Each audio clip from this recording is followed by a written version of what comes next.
From the 22 News Plus studio,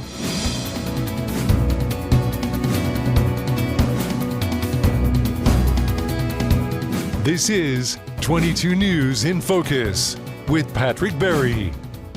Hello, everyone, and welcome to this edition of InFocus. I am your host, Patrick Berry. Today, we're going to the State House. Sitting across the desk from me and joining me is Massachusetts State Representative from the 1st Hampden District, Todd Smola. Mr. Smola, thank you so very much for joining me today. Greatly appreciate you coming in to give us some of your time. This is the first time you and I have had a chance to sit down and talk. I will be upfront and honest with you. I ask this of every single elected official that sits in that chair. My first question is why? 10 years ago, probably wouldn't have asked that question as my lead off, but our world has gotten crazy. The animosity among constituents with elected officials against elected officials, it is absolutely crazy. And you've been in office long enough. So why? This business has definitely changed. Yeah. So I started out as an elected official in my hometown of Palmer when I was 19 years old. I was elected to the planning board when I was 20, became a young selectman when I was 23, was a legislative aide, and then I got elected to the legislature when I was in my mid-20s. There's been an evolution of the political landscape in that 30 years. Right. And I don't think it's as fun or the same experience as it once was when I first got into it. But let me interrupt you there. And I've asked this of other Massachusetts state legislators. Is it less contentious here in Massachusetts than other places? Because as an outsider looking in, it seems as if Massachusetts, it's one of the most educated states in the country. Mm-hmm. And I believe, and again, correct me if I'm wrong, a little bit more etiquette here, a little bit more respect here than we might see in other parts of the country. But you're in it. Mm-hmm. Am I off base with that? Or I don't think you are. I think that's true. I think that we are a little more collegial. It doesn't mean that we don't have differences, and it doesn't mean that But you're respectful. We're respectful. Maybe that's part of that New England charm that we all have as legislators. But the funny thing is that we agree on far more than we disagree on when it comes to issues that come to the floor of the House. When we do have disagreements, though, they can be raucous, but they're, for the most part, always professional and they're always courteous. We respect our colleagues. We may disagree with them on ideas, but there's always that level of respect. And if you look at Western Massachusetts here specifically, I mean, there's a handful of us in the Republican Party that are in the legislature, but we get along so well with our Democratic colleagues, and it's a really, really strong relationship. And I think that last point, you get along well with your Democratic colleagues because whether you've got an R next to your name, a D next to your name, or an I next to your name, you're all in it to make life better for Western Mass, no matter what your beliefs are. So you have to work hand in hand with the majority in the State House. There's just no two ways around it. And interestingly enough, one of the biggest challenges we have is the East versus West challenge, not the Democrat versus Republican challenge. Life doesn't exist beyond 495. I mean, our issues are completely different out in Western Massachusetts. The rural territory, in my district, if you want to get from point A to point B, you need a car to do that. Yeah. You don't have the Uber, you don't have the T, you don't have the bus that goes down the street. So in terms of geography, that landscape really does lend itself to very, very different level of issues. And so we do well when we come together to try and advocate as a team from Western Massachusetts versus a political kind of disagreement. When I look at your district, it is, what's the major city? Would Sturbridge be your biggest individual city? So Palmer is the largest population. It is. Palmer is the largest. It is. Okay. Yeah, just over 12,000 people. Sturbridge is the second largest, but Sturbridge, because of the way that Route 20 is situated and the way that their business district is laid out, there's probably more volume of people that come into that community. But Palmer is the town of 7 railroads, and all major roadways pass through Palmer: 20, 67, 32, the Mass Pike, 181. So there's a lot of people that travel through my district, but it's still a rural territory. So, and that's sort of my point. It's a rural district. So, and I think of some of the other legislators out here. We all, there are some that have, in Springfield or Westfield or Chicopee, more metropolitan or more dense districts. But most legislators have rural districts out here. So how do you convince your counterparts on the eastern end of the state of the the needs that your constituents have that the eastern end doesn't face. It's a challenge. You got to speak with a louder voice. And I think the unity that we have in the legislative delegation from Western Massachusetts makes a difference because we're typically rowing in the same direction when it comes to rural type issues. Whether it's small or big initiatives, we are trying to get our points across to our colleagues in the same way that they're trying to get their points across. I mean, Right. we don't necessarily digest the issues that they're dealing with in larger populated cities in the same way. And so that's when you come together and you try and understand those things. That's kind of the idea of the legislative process. It's funny. I never thought of it like that. I'm always thinking of you and your counterparts here in the western end of the state desperately trying to convince the eastern end of the state the needs here.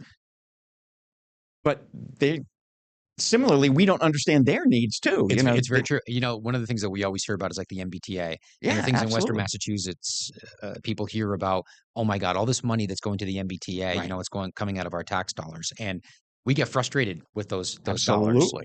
But we also recognize as Western Mass legislators, if the MBTA fails, we're all in trouble in the Commonwealth of Massachusetts because if the big city infrastructure doesn't function well, Right. if people can't get from point A to point B, if they can't get to their jobs, if commerce doesn't move on that transportation infrastructure, there's a problem for everybody. It's a Comes to chain a reaction grinding effect. halt. It really does.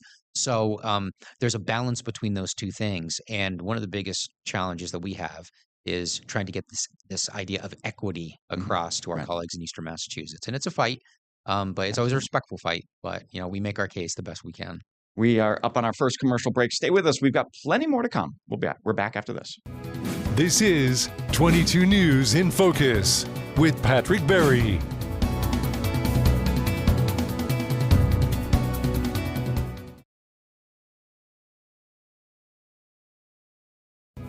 This is 22 News in Focus with Patrick Berry.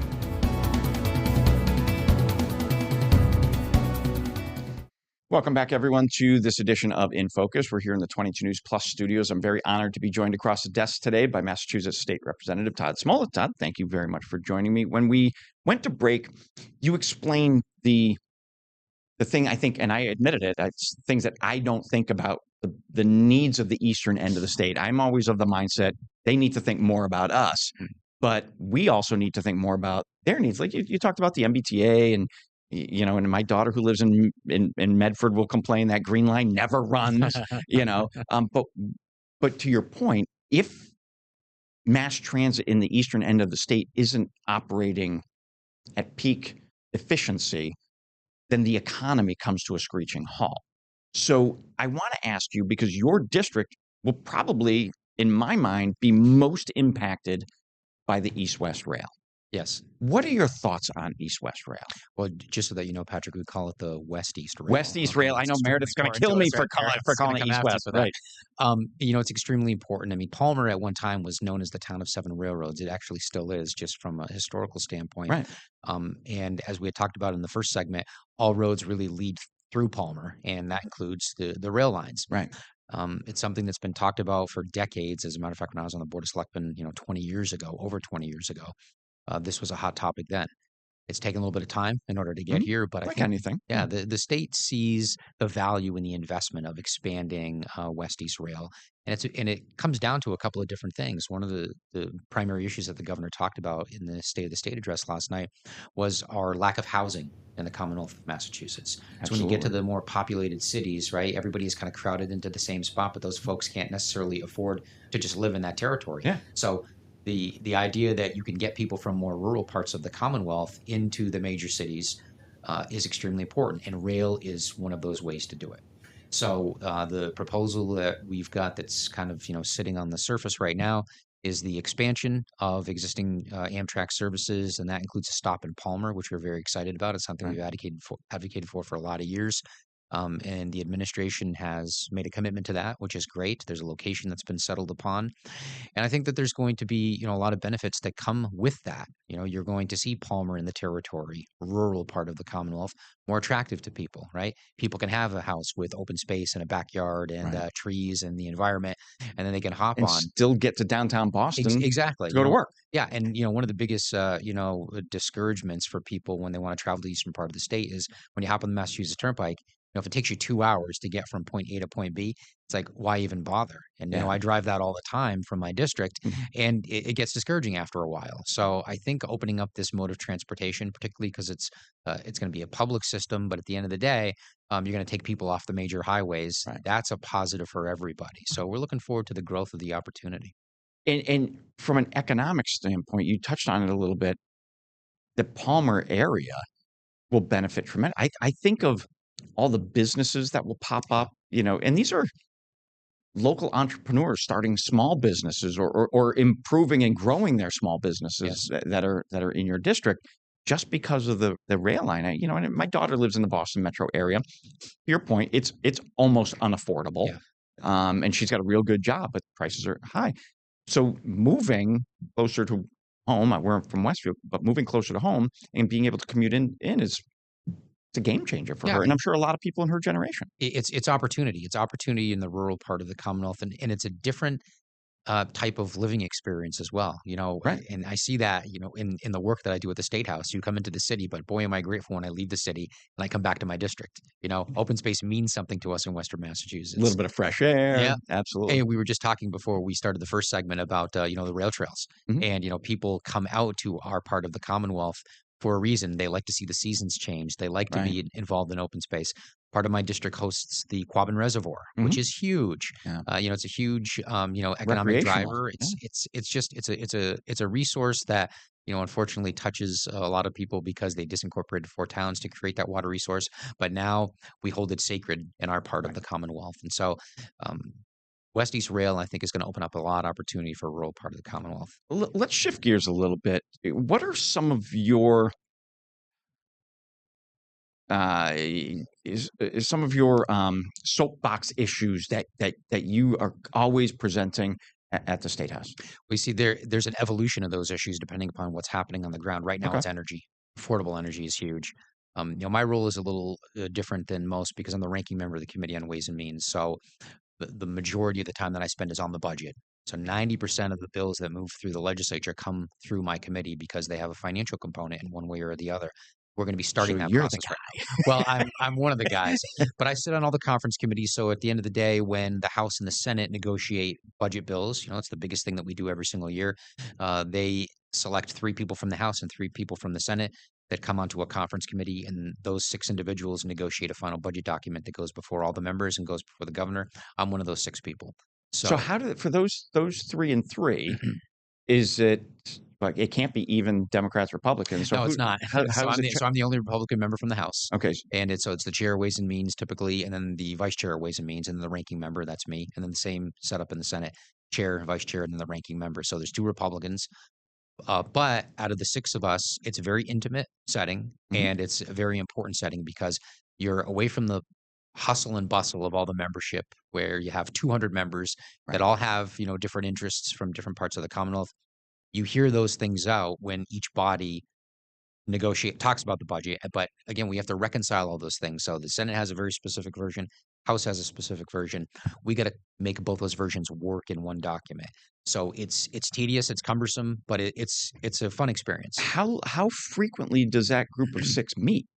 So So the governor, you know, puts out her budget. Mhm. Is that when you first start meeting? Or are you meeting way in advance of that? So for those of us that are on leadership, we're having discussions throughout the course of the year on Okay. all kinds of different things. We do in December what's called a consensus revenue hearing. It's when all the financial gurus come together and we try and figure out what we think the revenues for the Commonwealth are going to look like. Then the governor files her budget, which is going to come out next week.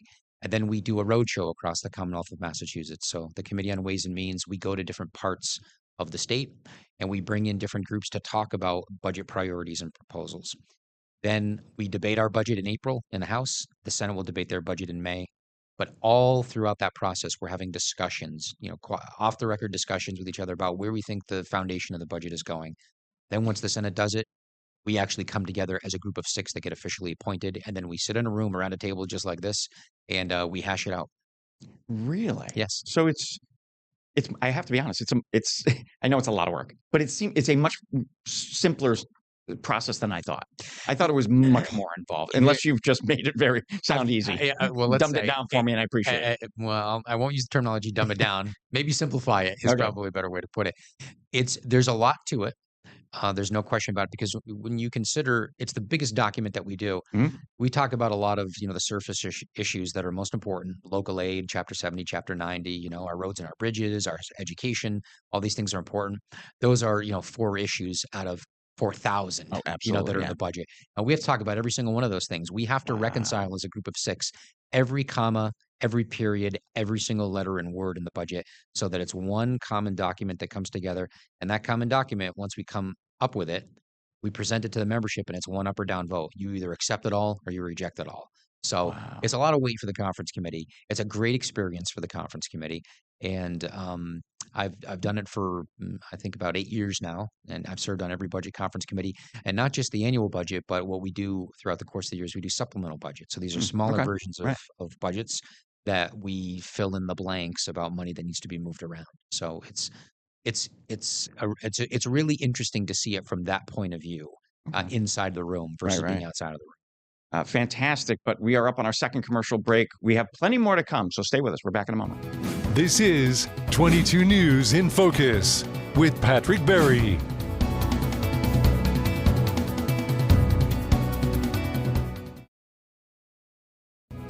This is 22 News in Focus with Patrick Berry.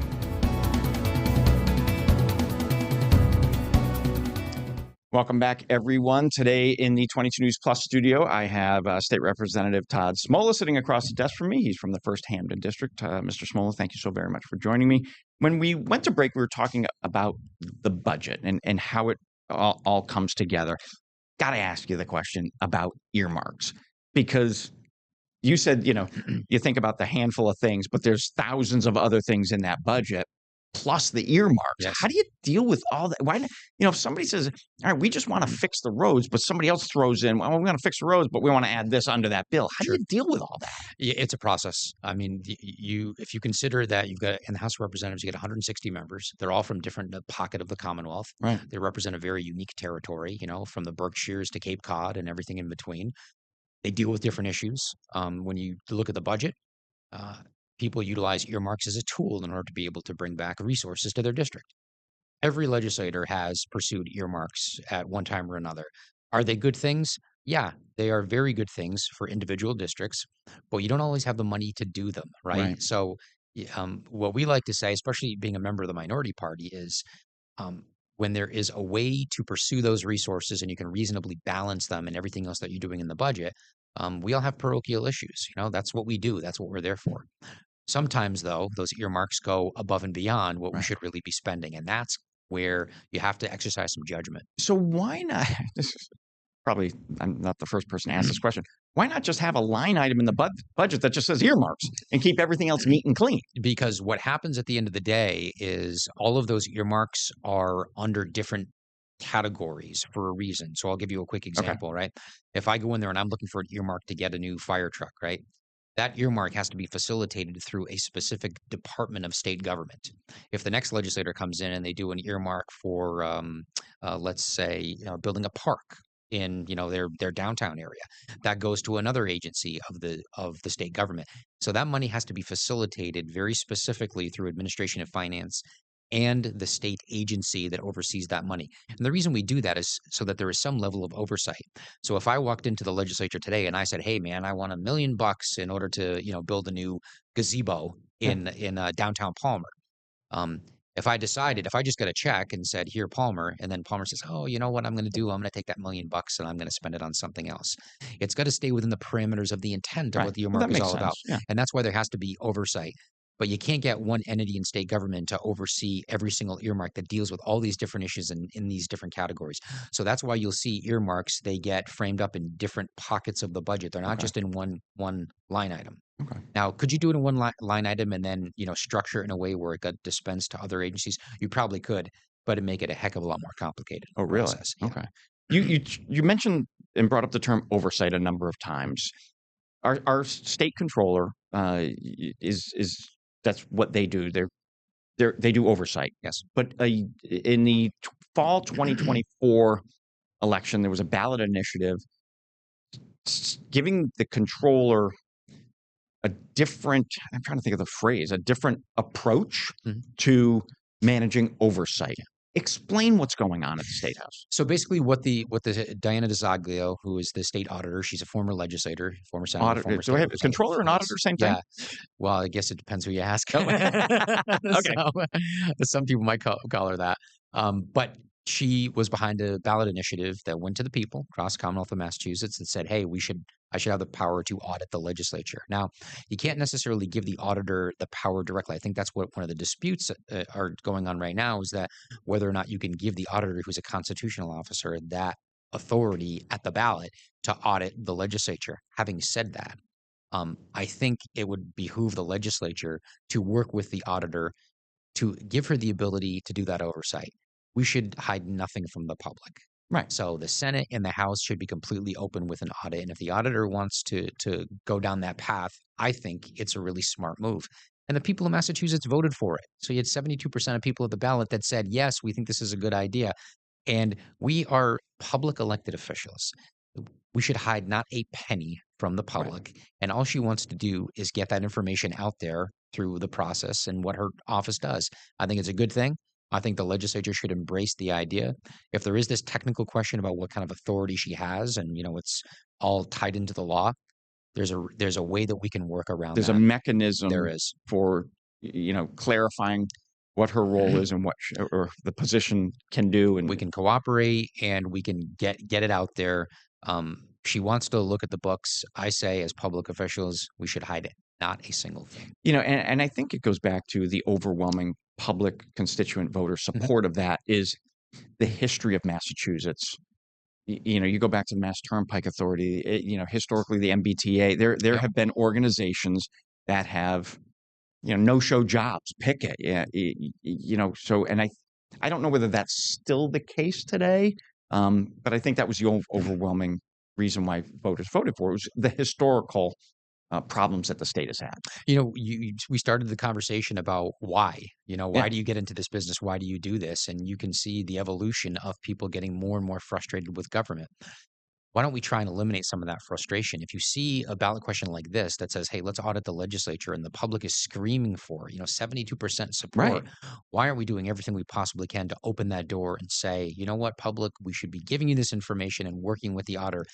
And by the way, the auditor is a state constitutional officer, also elected by the people. Right. So this is not somebody that was appointed by, an enemy of the legislature or the governor. The people came together and elected her to the position she has. So she's trying to utilize her office and the ability that they have, because that's what they do. They do audits to say, hey, let's come into this and let's try and work with you and figure it out. And I see no reason why we shouldn't. Fantastic. Unfortunately, our time is up. Representative Smola, thank you so very much for coming into the 22 News Plus studios today and catching up with what's going on in your world at the State House. Patrick, I appreciate it. It was an honor to be here, and I look forward to coming back. Absolutely. We'll have you back. Definitely. Thank you. This is 22 News in Focus with Patrick Berry.